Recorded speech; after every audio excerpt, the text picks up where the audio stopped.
시청자 여러분 안녕하십니까? BOA 모닝 뉴스 시작합니다. 미국과 한국의 고위 관리들이 잇따라 만나 북한 정권의 도발 대응과 국제 현안에 관한 협력 방안을 논의하고 있습니다.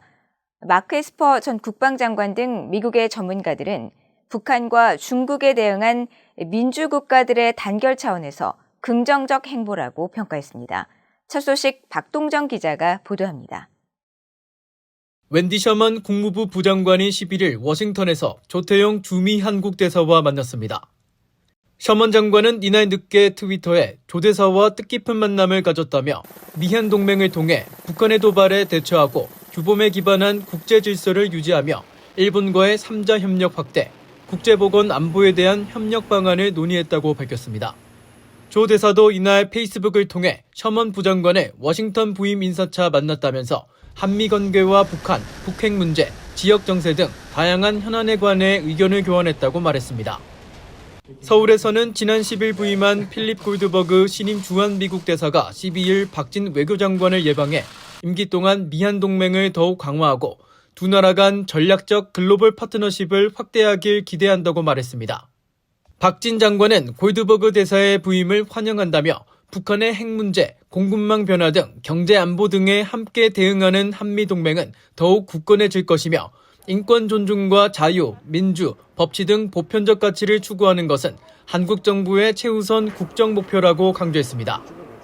이와는 별도로 국무부 차관급인 데릭 촐릭 선임 고문이 이날 서울을 방문해 여승배 한국 외교부 차관 등 고위 관리들을 만났습니다.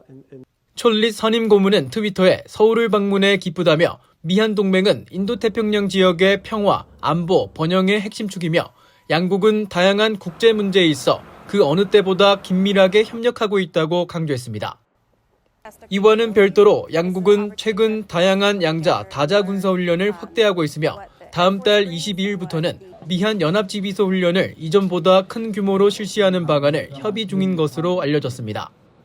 두 나라의 이런 긴밀한 움직임은 지난 5월 조 바이든 대통령과 윤석열 한국 대통령이 정상회담에서 기존의 안보 동맹을 글로벌 포괄적 전략 동맹으로 확대한다고 선언한 뒤 가속도가 붙고 있습니다. 마크 에스퍼 전 국방장관은 11일 VOA와의 인터뷰에서 재임 시절 전임 문재인 정부가 사드 포대 주둔 미군 환경과 관련해 미국을 동맹으로 제대로 대우하지 않았다면서 최근 양국 관계와 미한일 공조가 강화되는 양상을 긍정적으로 평가했습니다. Pleased to see under the new government that there's a strengthening of the approach taken. I think involving other regional allies like Japan is important, and I think the more we can multilateralize this and take a firm but fair approach to the problem of North Korea, I think bodes well in the long term. 미국과 한국은 내년에 동맹 70주년을 맞습니다. 미한 동맹의 이런 긴밀한 행보는 글로벌 포괄적 전략 동맹 선언과 북한 정권의 7차 핵실험 정황 등 도발에 맞서 더욱 잦아질 것으로 예상됩니다. VOA 뉴스 박동정입니다. 북한의 식량난 등 내부 상황에 관한 유엔 보고서에 모순점이 너무 많아 개선 노력이 필요하다는 지적이 계속 나오고 있습니다. 전문가들은 특히 북한 당국이 제출하는 통계 의존도가 너무 높다며 북한 경제난의 근본적 원인을 적극 제기하고 투명성 확보를 통해 신뢰도를 높여야 한다고 권고했습니다. 조상진 기자가 보도합니다. 유엔 식량농업기구 FAO가 11일 발표한 작황 전망과 식량 상황 분기 보고서입니다. FAO는 지난 3월에 이어 북한을 다시 식량에 대한 접근 부족 국가로 분류하고 외부 지원이 필요한 46개 나라에 포함했는데 북한은 해당 조사에서 16년째 외부 식량 지원 필요국에 포함됐습니다. FAO는 북한 주민 대다수가 적은 식량 섭취로 고통받고 있고 신종 코로나에 따른 통제 강화, 지난 4월과 5월 사이 가뭄 여파가 작황에 부정적인 영향을 미쳐 북한 주민들의 식량 안보 취약성이 더욱 악화됐다고 지적했습니다. 하지만 북한 당국이 제출한 보고서와 제한적인 접근을 전제로 작성하는 이런 보고서의 신뢰성에 의구심의 목소리가 계속 커지고 있습니다. 특히 미국의 여러 전문가는 북한 정권이 신종 코로나 상황을 이유로 국경을 2년 반 넘게 봉쇄하고 국제기구 직원들의 입국을 허용하지 않는 상황에서 유엔 인도주의 기구들의 보고서는 정확성뿐 아니라 북한 경제난의 근본적인 원인도 제대로 설명하지 않고 있다고 지적했습니다. So they're just sort of guessing, and they're guessing on a very important thing, people's how much food they have. They never challenge the collectivization program. That is the root cause of North Korea's famine. If they can't honestly challenge why North Korean farmers can't produce enough food, it's just pathetic. 워싱턴 한미경제연구소의 트로이 스탠거론 선임연구원도 과연 어느 정도 FAO 등의 보고서 내용을 신뢰할 수 있을지 모르겠다며 보고서가 인용한 통계의 정확성에 의문을 제기했습니다. 그러면서 북한과 관련해 국제기구와 NGO 모두가 이 문제를 해결하지 못하고 있다고 지적했습니다. 대북 인도주의 지원 관계자들은 북한의 극단적인 폐쇄적 상황에서 취약계층에 대한 지원을 지속하기 위해서는 어쩔 수 없이 북한 당국과 타협해야 하는 부분도 있다며 어려움을 토로합니다. 하지만 고난의 행군 이후 북한의 보건 상황을 20년 넘게 연구한 존스 홉킨스대 공중보건대학의 코틀랜드 로빈슨 교수 등 여러 전문가는 장기간에 걸친 북한 정부의 비협조적 자세와 불투명한 통계, 국제 기준을 무시하는 관행에 대해 국제사회에서 피로감이 커지고 있다고 지적했습니다. 그러면서 이런 행태는 국제사회의 대북 지원 감소로 이어져 주민들만 더 큰 피해를 받는다며 유엔과 국제 인도주의 기구들은 북한 정부가 제시하는 통계의 의존도를 줄이고 근본적인 식량난의 원인을 공개적으로 제기하며 창의적 접근을 모색해야 한다고 권고했습니다. BOA 뉴스 조상진입니다. 아베 신조 전 일본 총리의 장례식이 12일 진행된 가운데 미국 의회 의원들이 그의 죽음을 애도하고 아베 전 총리가 구상한 자유롭고 개방된 인도태평양 등을 더욱 발전시킬 것이라고 강조했습니다.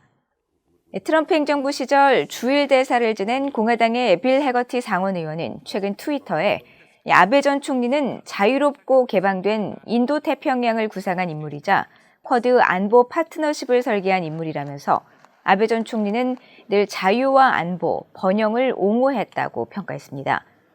하와이주의 메이지 히로노 민주당 상원 의원도 미국의 친구였던 아베 전 총리는 일본 국민을 위해 싸웠고 미국과 일본의 양국 관계를 강화했다고 말했고 텍사스주의 테드 크루즈 공화당 상원 의원도 아베 전 총리의 죽음을 애도하며 아베 전 총리는 중국 공산당과 북한의 위협에 맞섰던 미국의 훌륭한 친구이자 동맹이었다고 말했습니다.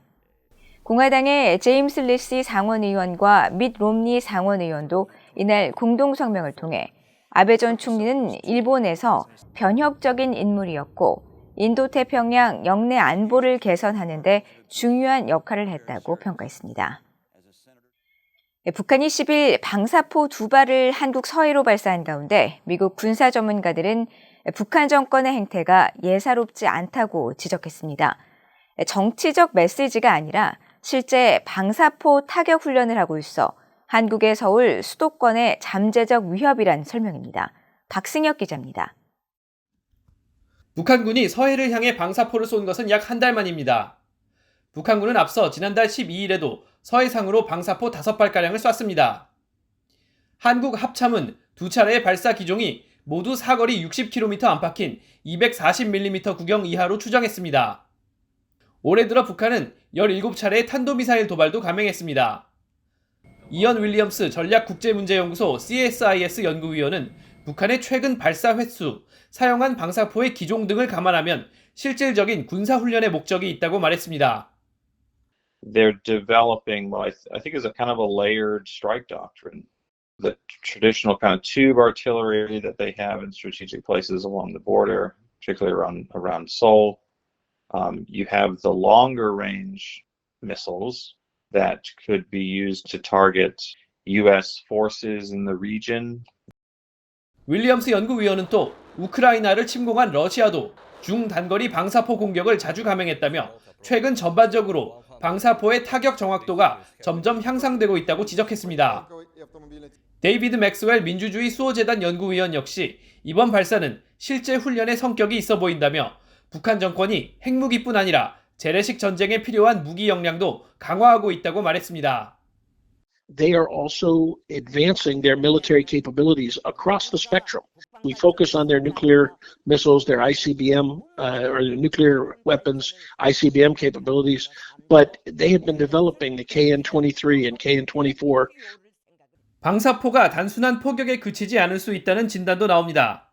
군사 전문가 브루스 베넷 랜드 연구소 선임 연구위원은 북한군 방사포가 대부분 러시아산 기술에 기반해 있으며 일부 러시아 방사포에 화학 무기를 탑재하는 기능도 있다고 말했습니다. This may not just be an issue of accuracy. That kind of launcher may well have a significant chemical weapons capability because they went and purchased those rockets. 전문가들은 북한의 도발에 미국과 한국이 전략무기 출격 등의 방식으로 대응하여 미한 동맹에 균열이 없다는 걸 보여주는 게 중요하다고 말했습니다. VOA 뉴스 박승혁입니다. 한국통일부가 지난 2019년 11월 문재인 정부가 탈북 어민을 북한으로 강제 추방한 탈북민 북송 사건 당시 현장 사진 10장을 공개했습니다. 통일부가 12일 국회 요구로 제출한 송환 사진에는 각각 당시 22세와 23세였던 북한 어민 2명이 서울 중앙합동조사팀 건물에서 안대를 쓰고 포박된 상태로 이동하는 장면과 판문점 자유의 집에 도착해 대기하는 모습, 또 북측에 인계되던 상황 등이 모두 담겨 있었습니다. 특히 이들은 인계 당시 군사 분계선을 확인한 순간 넘지 않으려 주저앉거나 몸을 뒤틀며 격렬히 저항한 것으로 확인돼 어민들의 망명 의향은 진정성이 없으며 북한으로 돌아갈 뜻을 밝혔다는 당시 문재인 정부의 설명과 배치된다는 지적이 제기됐습니다. 이에 대해 한국통일부의 조중훈 대변인은 이날 정례브리핑에서 문재인 정부의 탈북민 선원 강제 북송 조치는 북한으로 넘겨졌을 경우 이들이 받게 될 여러 피해를 고려했을 때 분명히 잘못된 부분이 있다면서 탈북민 선원은 헌법상 한국 국민이라는 입장이라고 말했습니다. 앞서 토마스 웨아 퀸타나 유엔 북한인권 특별보고관은 지난 4일 VOA와의 인터뷰에서 당시 문재인 정부 당국자들이 탈북 어민을 돌려보낸 것은 잘못된 절차였으며 강제 송환 금지 원칙을 지키지 않은 것이라면서 이것이 불법적인 절차였다는 점이 명확히 전달되길 바란다고 밝힌 바 있습니다. 북한 정권을 상대로 40억 달러의 소송을 제기한 일본 적군파 테러 피해자 등이 북한에 대한 공식 소장 전달을 법원에 요청했습니다.